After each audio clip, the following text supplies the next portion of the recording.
প্রতি বছর রমজান মাসকে ঘিরে চাহিদা বাড়ে বেশ কিছু নিত্যপণ্যের। সেক্ষেত্রে এসব পণ্যের সংকটও দেখা দেয় বাজারে। যদিও গেল বছরের চিত্রটি ছিল কিছুটা ব্যতিক্রম। আগামীতেও সেই ধারাবাহিকতা ধরে রাখতে চায় সরকার, ঠিক রাখতে চায় নিত্যপণ্যের সরবরাহ। লক্ষ্য নিত্যপণ্যের দাম নিয়ন্ত্রণে রেখে মূল্যস্ফীতিকে আরও কমিয়ে আনা। সোমবার বিকেলে ব্যবসায়ীদের সাথে বৈঠক করেন বাংলাদেশ ব্যাংকের governor doctor Ahsan H Mansur. সেখানে অংশ নেয় মেঘনা, নাবিল, বসুন্ধরা ও সিটি গ্রুপ সহ দেশের শীর্ষ 20 শিল্পগোষ্ঠী। বৈঠকে আলোচনা হয় নিত্যপণ্যের স্থানীয় ও বিশ্ব বাজার পরিস্থিতি নিয়ে।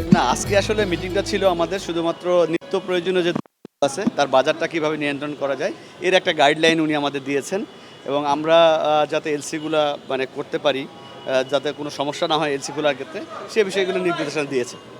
খাদ্যদ্রব্য আমদানি করে থাকি তাদেরকে নিয়ে যে মিটিং আছে সেটা আপনার জানান। আমাদের যেগুলো সমস্যা ছিল সেগুলো তো আলোচনা করেছি এবং খুব সুন্দর সৌহার্দ্য পর্যায়ে আলোচনা হয়েছে, এবং আমাদের যে সমস্ত ইস্যু ছিল উনি গভর্নর মহোদয় আশ্বাস করেছেন আমাদের সমস্যাগুলো সমাধান করবেন, এবং আমরাও সামনে রমজান উপলক্ষে যদি খাদ্যদ্রব্যের দাম সহনীয় পর্যায়ে রাখার সর্বোচ্চ চেষ্টা করবো, এটাই আমরা ওনাকে বলে আসছি। নিত্যপণ্য দ্রব্য কেমন আমদানি হচ্ছে, বিশ্ববাজারের অবস্থা কী, বাংলাদেশের অবস্থা কী, আমাদের স্টক কী আছে, মজুদ কী আছে, কী সরবরাহ অবস্থা, এলসি কত আছে, এই বিষয় নিয়ে স্যার খোলামেলা ব্যবসায়ীদের সাথে কথা বলছি। না, নীতি সহায়তা নিয়ে তেমন কোথাও কোনো সমস্যা আছে কি না, যেমন $10 মিলিয়ন বেশি, 3 মিলিয়নের বেশি এলসি খুলতে পারবে না, একটা কথা আমরা বলছি, স্যার এটা জানতো না, বলছে না এমন কোনো কিছু নাই।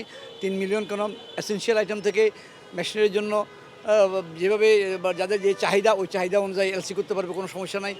বিআরবিডি সার্কুলার সম্বন্ধে বলছে, আরও অনেক বিষয়ে আলোচনা করছে খোলামেলা। নিত্যপণ্যের বাজার কিভাবে সহনীয় ও স্বাভাবিক রাখা যায় সে বিষয়ে নির্দেশনা দেন গভর্নর। আশ্বাস দেন ব্যবসায়ীদের বিদ্যমান সমস্যাগুলো সমাধানের। এখন কে বোনাফাইড ট্রেড ফ্লো তৈরি করা যায় কিনা, গভর্নেন্স এবং বোনাফাইড ট্রেড ফ্লো তৈরি করে যাতে করে ইনফ্লেশনটা আমরা কন্ট্রোলেও রাখতে পারি, আবার অ্যাট দ্য সেম টাইম আমরা যেন এই যে রিজার্ভ যে বাড়ছে সেটাকেও মেনটেন করতে পারি থ্রু প্রপার গভর্নেন্স। সো উনি শুনলেন বিভিন্ন সেক্টর ওয়াইজ বিভিন্ন খাতের সমস্যাগুলো, যেখানে যেখানে ইনফ্লেশনগুলো বাড়ছে বা দ্রব্যমূল্য বাড়তে দিকে, ওইটা ডায়াগনস্টিক করার চেষ্টা করলেন সবার সাথে আলাপ করে, এবং কিছু পলিসি ইন্টারভেনশনের জন্য আমরা প্রপোজ করেছি প্রাইভেট সেক্টর থেকে, এবং আমার মনে হয়েছে সেন্ট্রাল ব্যাংক উনি খুব সুন্দরভাবে শুনেছেন এবং পজিটিভলি অনেকগুলো পয়েন্ট নিয়েছেন। তো এটা আমাদের জন্য একটা নতুন দিক যে সেন্ট্রাল ব্যাংকের গভর্নর হ্যাঁ এলসি বিষয়ক শুধু না, আরও অনেক বিষয়, ধরেন এলসি, ডিউটি স্ট্রাকচার, সব কিছু মিলে গভর্নেন্স, এগুলো নিয়ে, যেমন ধরেন আমাদের এক্সচেঞ্জ রেট, ইন্টারেস্ট রেটের প্রজেকশন কী হতে পারে, যাতে করে ব্যবসা এবং কনজিউমার রাইটস বা ইনফ্লেশন সবগুলো, এবং আমাদের ওভারঅল ম্যাক্রো ইকোনমিক স্টেবিলিটি, এটা কি করে একসাথে হারমোনিয়াসলি করে। গেল কয়েক মাস ধরে বাড়ছে দেশের বৈদেশিক মুদ্রার রিজার্ভ। এর সঠিক ব্যবহার কিভাবে নিশ্চিত করা যায় তা নিয়েও আলোচনা হয় বৈঠকে।